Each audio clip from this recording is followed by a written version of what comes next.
diria que a nossa reflexão dessa noite será em duas partes, que estão conexas, unidas uma à outra. Uma primeira mensagem, um primeiro ensinamento extraído da primeira leitura, e depois o segundo do Evangelho. Para isso, repito a primeira leitura. Aliás, um pequeno trecho. Seria interessante se você fechasse os teus olhos e só me escutasse. Imaginando então o profeta Isaías. Profeta interessante, seu livro é enorme.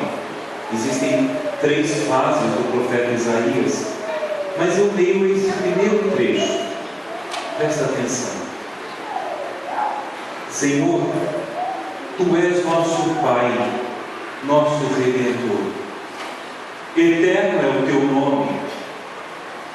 Como nos deixaste andar longe de Teus caminhos e endureceste nossos corações para não termos o Teu temor?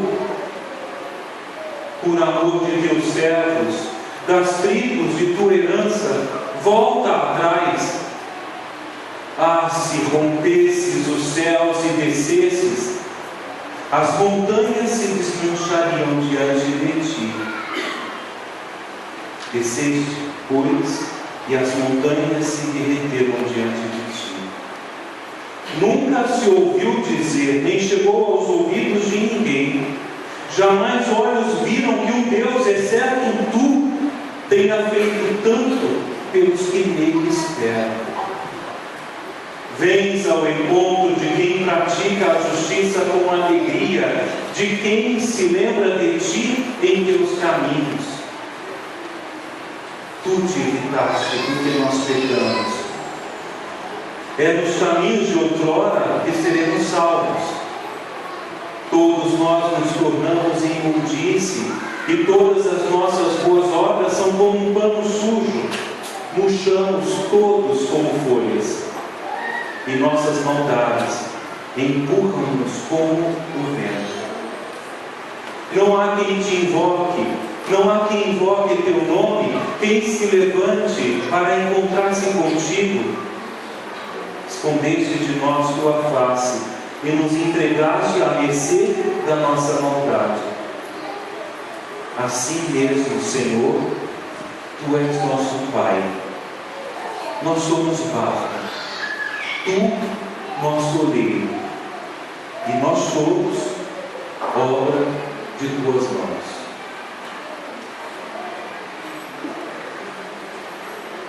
Abre os teus olhos. Veja que oração mais bonita. Linda oração. Nesse trecho, precisamos entender o contexto. O profeta Isaías, no capítulo 63, o pano de fundo do profeta era o povo de Israel sob o exílio da Babilônia. O povo de Israel sendo massacrado, sendo morto pelos babilônios. Não podiam mais celebrar o culto. Jerusalém estava sendo destruída.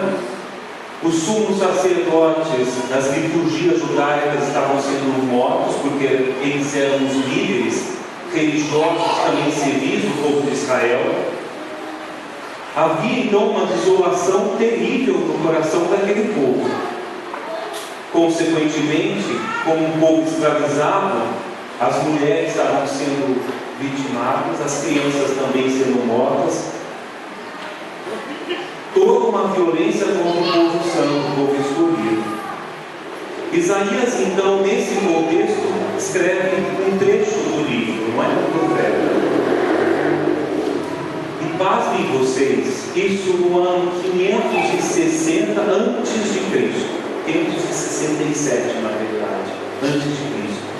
E foi pela primeira vez, nessa oração, nesse trecho, onde toda uma desolação acomete o povo de Israel, que Isaías vem falar e recorrer ao Senhor, ao Altíssimo, ao Deus Todo-Poderoso que eles adoravam como Pai. Até então, na tradição judaica, o israelita não se voltava para o Senhor como Pai. Ele era o onipotente, era o santo, era o todo-poderoso, o inominável, o infalível, o grandioso, o todo-poderoso. Mas aquela relação de pai não existia. Até porque na consciência do povo de Israel, pai era aquele pai da fé, Abraão que havia gerado o povo de Israel com a sua fé. E porque também havia uma questão de cautela, de diferenciação. Eles não iriam recorrer a Deus como Pai, porque outras religiões do povo da Babilônia, da Pérsia, chamavam o seu Deus de Pai. E eles acreditavam nos filhos da divindade, nos filhos gerados por Deus, como a mitologia romana, depois primeiro a mitologia grega, depois a mitologia romana, onde existem aqueles deuses que vêm e que geram do ventre de uma mulher humana, de um humano, filhos semideus. Então eles não reconheciam Deus como Pai, mas foi a primeira vez que Isaías então coloca nessa oração o título de Pai. Por quê? Isso é interessante. Porque acontece com a gente, aliás, com todos nós, que na hora em que a gente não consegue sair dos problemas que a gente vive, principalmente nós crianças, antes da gente gritar, mãe, a gente grita, quem? Pai, me ajuda. O pai é aquela segurança quando a gente está numa situação difícil. É verdade que a nossa relação com a mãe é gostosa, é abraço e tudo, mas quando o bicho pega, na hora em que a gente precisa pedir socorro, de força e virilidade, às vezes numa ameaça até mesmo física, não é a mamãe que a gente recorre, a gente busca o pai. Por isso, pai, se orgulhem. Às vezes o pai fica um pouco escondido atrás da figura da mãe, porque a mãe é aquela mais querida, uma coisa assim, mas você é ansiosamente desejado pelo seu filho, na hora em que as situações, mas só nessas horas? Sim, nessas horas em que a gente está desesperado, a gente recorre ao pai. Ao pai. Por isso os homens precisam assumir essa paternidade dentro de casa, não ter receio de ser o pai. Mas o pai tem que ser duro? Deixa, é assim, porque na hora da situação difícil, é a vocês, pais, que a gente recorre. Bom, só um testemunho rápido. Há 4, 5 meses atrás, eu estava indo no seminário, antes de chegar aqui, e estava passando por várias dúvidas e dificuldades. Ligava para a minha mãe e desabafava. Desabafava e conversava. Mas aquilo não parece que preenchia. Sentei e escrevi um e-mail para o meu pai.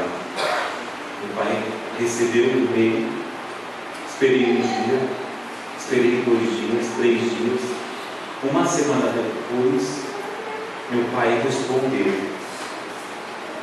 Parecia que eu tinha acabado de conversar com ele, que ele me conhecia, de fato me conhece. Falou aquilo tudo que eu precisava e que a minha mãe tentava, mas não conseguia. A palavra do meu pai me salvou numa hora do desespero. Há 4 meses atrás. A mesma coisa aconteceu ali. Tudo estava perdido. Tudo estava sem sentido. Onde estavam as promessas de Deus, de um povo eleito, quando tudo tinha acabado e eles estavam sendo escravizados? E aí de repente nasce essa concepção no seio, no coração do povo de Israel, justamente na hora da dificuldade. E aí acontece justamente esse grito lindíssimo nessa oração de Isaías: Senhor, Tu és nosso Pai, Tu és nosso Pai. Então a primeira mensagem que eu gostaria de deixar para vocês é essa. Esse conceito de Pai, que para nós às vezes é tão banal, depois de Jesus Cristo, desculpa falar banal, para nós sim, porque nós acreditamos e cremos num Deus que é Pai, pela revelação de Jesus Cristo, porque Jesus é o Filho, e Ele disse: eu e o Pai somos um. Ele nos revelou o Pai, mas antes, eles não haviam essa relação de familiaridade com a divindade, com Deus. Ele era o Todo-Poderoso, o onipotente, o distante, aquele Deus grandioso, o Senhor, do qual deveríamos ser apenas servos obedientes. E de repente, numa situação difícil, eles compreendem Deus como Pai e recorrem a Deus não como Senhor, mas como Pai. Por quê? Porque na hora da dificuldade eles verificaram que eles tinham que encontrar fora ao que eles não tinham dentro, a segurança de um Pai. E aí é um primeiro ensinamento para cada um de nós: quando estamos na dificuldade e nos falta o Pai, aqui recorremos ao Pai de Jesus Cristo, ao Pai de Jesus Cristo, Pai, meu Pai, o Pai que Jesus me deu,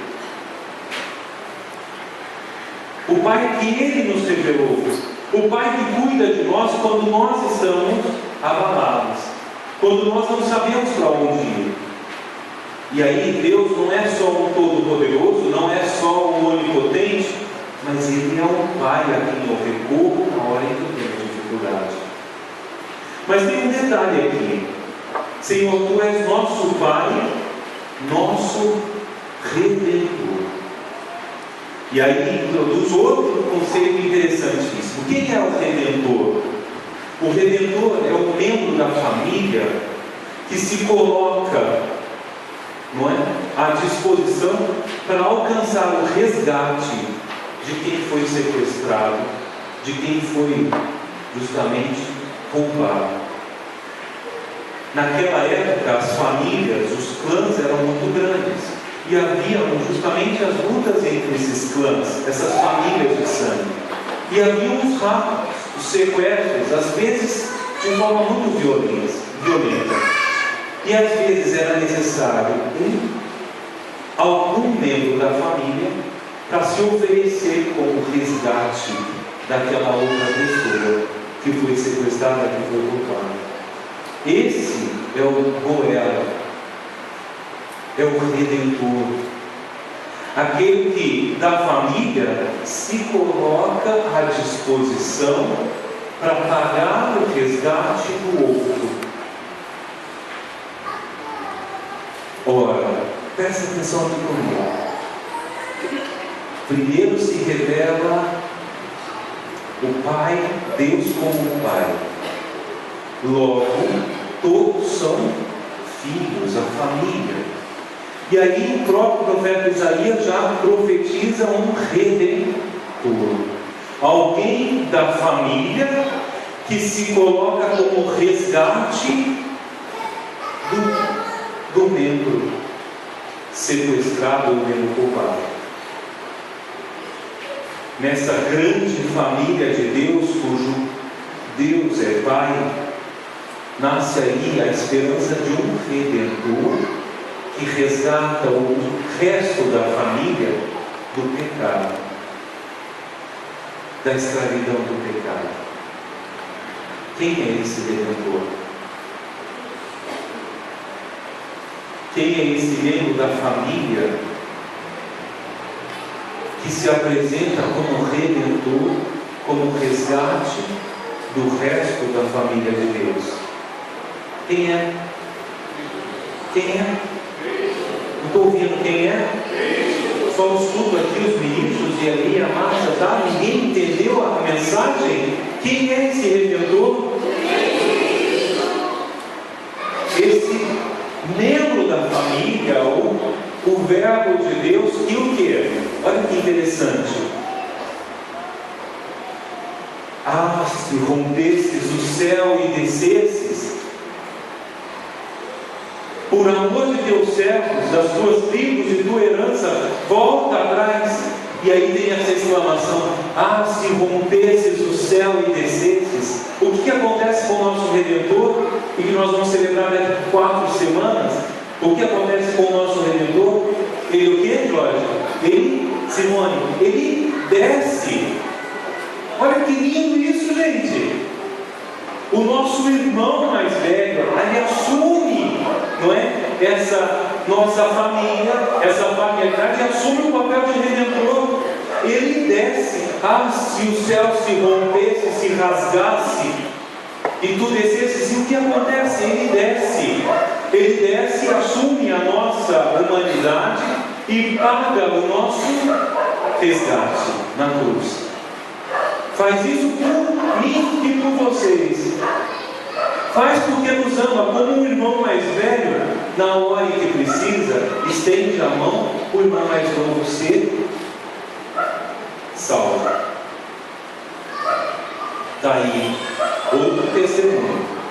Eu, meu irmão, ele é mais velho do que eu. Sempre, sempre, sempre brigávamos. Claro, gente, são 2 homens dentro de casa, como a gente briga? Não briga. Igor, Ivan, vocês brigam? Sim ou não? Gente, não fica vermelho não tem como. Vem cá, fica vermelho? Não, briga ou não briga? Igor, você é o caçula como eu. Ivan, briga. Então, sempre briga, estou brincando. Não é? Olha só, sempre estão envergonhados os daí, olha só, olha como fico meus coroinhas aqui, não é? Olha só, brigávamos sempre, mas na hora em que quebrava alguma coisa dentro de casa, por causa da nossa briguinha, o que acontecia? Na mesma hora a gente se juntava. E aí a gente tem que inventar uma história, a gente tem que se proteger um ao outro, porque senão os dois iam abandonar. Jesus Cristo tem compaixão de nós. E porque o irmão mais velho, como assim dizer, ele rompe os céus e desce para pagar o resgate por nós. Para pagar o resgate por nós. Por cada um de nós. Porque nós somos membro dessa família, cujo Deus é Pai, cujo Redentor é Jesus Cristo, e que por amor paga o resgate de todos nós. Por isso podemos ser homens e mulheres livres e nos sentimos na família de Deus, e na hora em que estivermos em dificuldades, clamarmos: Pai, vem em meu socorro, acolhe-me, meu Senhor, meu Redentor, paga, tu que pagastes o preço com sangue, vem e me ajuda a ser fiel. E aí entro na segunda parte da homilia. Eu peço desculpas, a gente está demorando um pouquinho, mas é justamente já o contexto do Evangelho. Já que esse Redentor vem, já que esse Redentor prometido vem, ele vem uma vez, e nós vamos celebrar o aniversário, quer dizer, o Natal, a memória dessa vinda. Eu preciso estar o quê? Como família de Deus. Eu preciso estar vigilante. Porque eu não sei que horas que esse Redentor virá. Eu não sei como essa obra de Deus acontecerá. Se esse meu irmão mais velho vem ao meu encontro para pagar a minha, e virá sempre, vem ao meu encontro pelos sacramentos, para pagar o meu resgate, eu preciso estar de forma atenta, esperando. Trago mais uma vez o exemplo da minha família. Quando eu ligo para casa dizendo que eu estou voltando para Franca, o meu irmão já marca: Daniel, estou te esperando. Que horas você vai chegar? Vou te buscar na rodoviária do aeroporto. Eu quero te ver, porque você é importante, porque eu estou com saudade. Meu irmão então começa o quê? A vigiar. Vigiar, a preparar o momento, a preparar a casa, desejar ansiosamente a minha chegada. E aí eu pergunto para você: se o Redentor vem ao teu encontro, se vamos celebrar o Natal com a vinda e a chegada do teu Redentor, que é o teu irmão mais velho, é nosso Senhor Jesus Cristo, como te preparas para esse Natal? Abre o olho, gente. Abre o olho.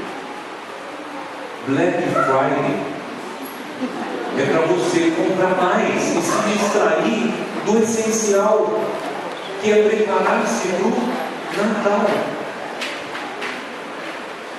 Sim, é verdade que é um tempo maior, não é, de ansiedades, porque tem que preparar a casa, vir da casa, bom presente, mas isso não pode te distrair do essencial, do teu Senhor, do teu Redentor, que vem, do teu amado, do teu querido, do seu Senhor, que vem.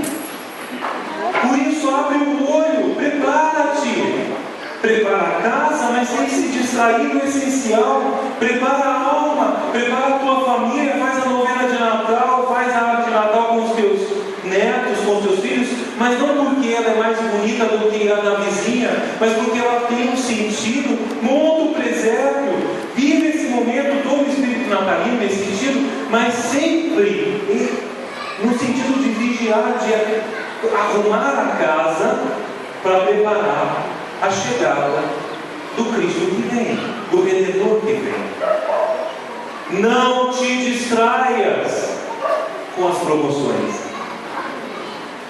Não te distraias com o que você vai precisar fazer na ceia de Natal. Sempre a mesma coisa. Precisa se distrair. Agora, se te distrais, o Natal passa. E esse Natal de 2014 vai ser o mesmo de 2013. Vai ser o mesmo de 2012. Vai ser o mesmo de 2011. Como tem sido.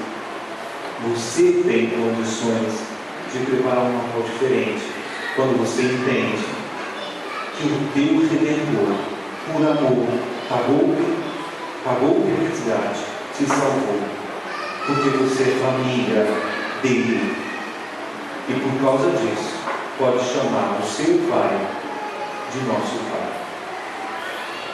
Será que ele não merece isso? 4 semanas para o Natal, 4 velas para acender. Não pense você que vai demorar. No piscar de olhos, dia 24 está chegando. E aí no dia 24 você vai se lembrar do Padre Daniel e falar assim: nossa, quem avisa, amigo é. Ele me avisou e eu mais uma vez não me preparei como deveria. Faz assim, não. Pega em tuas mãos fazer um Natal diferente. Creio em Deus Pai, todo